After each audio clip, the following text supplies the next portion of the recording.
श्री ग्वाल भक्त जी। बात पुरानी है। किसी गांव में एक ग्वाल भक्त रहते थे। संत सेवा में उनकी बड़ी प्रीति थी। घर में जो भी उत्तम सामग्री बनती उसे वे चुपचाप ले जाकर वन में संतों महात्माओं को निवेदित कराते। ग्वाल भक्त के पास बहुत सी भैंसें थी। दिन भर उन्हें चराना ही उनका नित्य कार्य था और उन्हीं से उनकी आजीविका चलती थी। घर में उनकी माता और वे कुल दो ही प्राणी थे। एक बार की बात है, उत्सव का दिन था। मां ने घर में अनेक प्रकार के स्वादिष्ट व्यंजन बनाए थे। रसोई से आती भीनी भीनी मधुर सुगंध ग्वाल भक्त के अंतःकरण को रस सिक्त कर रही थी।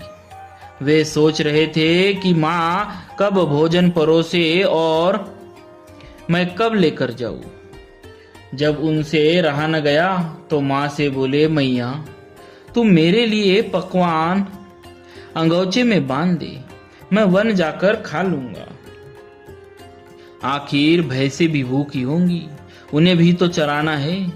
भोली मां ने अंगोछे में ढेर सारे पकवान बांध दिए। कुछ पकवान और भी ग्वाल भक्त ने मां की नजरें बचाकर बांध लिए और एक बड़ी सी गठली बना ली।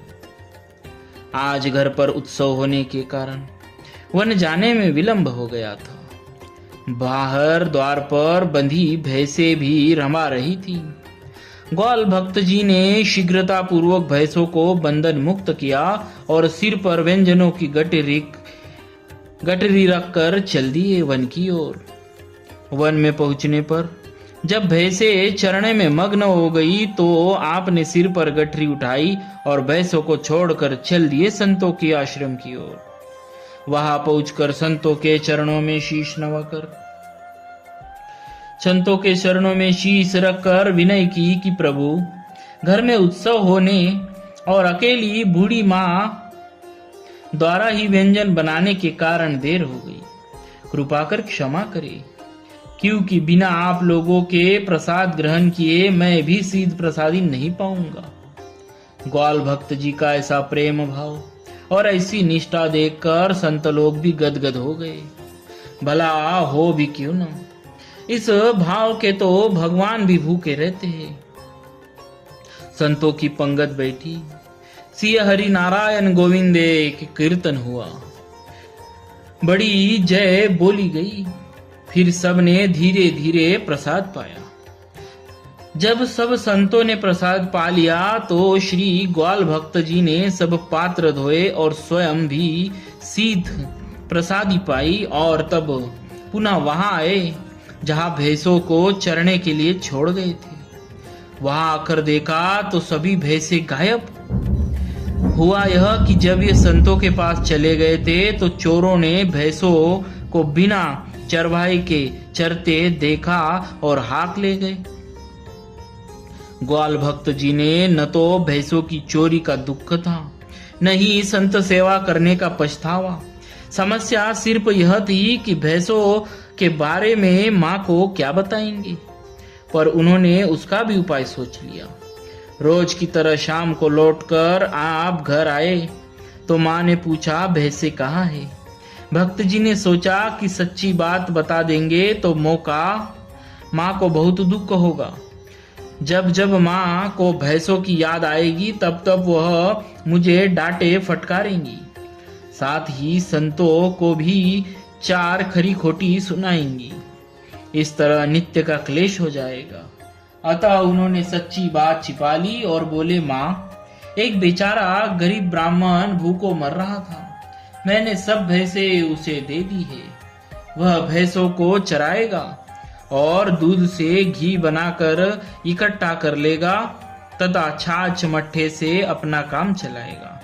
कुछ दिनों बाद वह घी और भैंसों को वापस कर जाएगा। मां की ब्राह्मणों के प्रति विशेष भक्ति थी, अतः कुछ नहीं कहा और बेटे की इस कार्य को उचित ही माना। धीरे धीरे समय बीतता गया। भैंसों की बात भी आई गई हो गई। बीच में कभी माँ पूछ भी पूछती भी तो भक्त जी कह देते कि ब्राह्मण बेचारा गरीब है, जैसे ही उसकी आजीविका की कोई अन्य व्यवस्था हो जाएगी वह भैंसों को वापस कर जाएगा। भक्त जी यह बात केवल माँ को समझाने के लिए ही नहीं कहते थे, बल्कि उनके मन में यह दृढ़ विश्वास था कि संतों की सेवा के प्रताप से मुझे भैंसें अवश्य वापस मिल जाएगी। अब उनके इस भाव की रक्षा का भार भगवान पर था, क्योंकि संत तो भगवान के प्रतिनिधि ही होते हैं। कुछ दिन और बीत गए, दिवाली का त्योहार आ गया। चारों ओर पटाखों और मिठाइयों और पकवानों की धूम थी, मस्ती का माहौल था।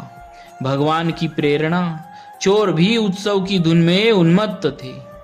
उन्होंने भैंसों का खूब श्रृंगार किया, उन्हें चांदी की हंसुलियां पहनाई, सिंग पूछ सब अलंकृत किए। उनकी प्रवृत्ति थी तामसी, अतः उनके लिए यही उत्सव था।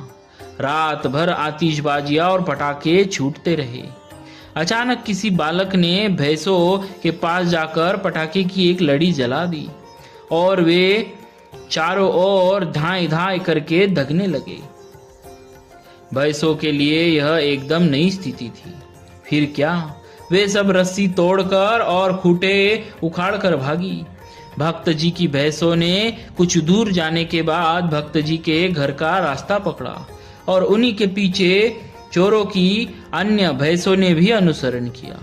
सुबह होते होते सभी भैंसें आभूषणों से सजी धजी भक्त जी के दरवाजे पर उपस्थित हो गई और रमाने लगी। भक्त जी की माँ ने जब भैंसों के रमाने की आवाज सुनी तो भक्त जी से कहा, बेटा ये तो अपनी भैंसों की आवाज है, जाकर देख। भक्त जी ने कहा। भक्त जी ने जब बाहर आकर देखा तो ठगे से खड़े रह गए। उन्होंने माँ को आवाज दी, माँ देखो अपनी भैंसें आ गई। बेचारे ब्राह्मण ने भैंसों को ढेवढ़ा दुना कर भेजा है और घी बेचकर आभूषण बनवा दिए हैं। माँ ने देखा तो आश्चर्य से कहने लगी, बेटा जिसके पास खाने का भी इंतजाम नहीं था उसने भला आभूषण कैसे बनवा दिए? घी बेचने से इतना पैसा कैसा इकट्ठा हो सकता है? माँ की बात सुनकर भक्त जी ने सारी सच्ची घटना सुना दी। माँ ने खुश होकर कहा, बेटा यह सारा धन संतों की कृपा से मिला है, मुझे तो मेरी भैंसें मिल गई, यही बहुत है। तू इन आभूषणों को बेच कर प्राप्त धन से संत सेवा कर दे। इस प्रकार भगवान ने संतों की कृपा और सच्ची संत भक्ति का प्रभाव दर्शाया। बोलिए भक्त जी महाराज श्री ग्वाल भक्त जी की जय। भक्तवत्सल भगवान की जय।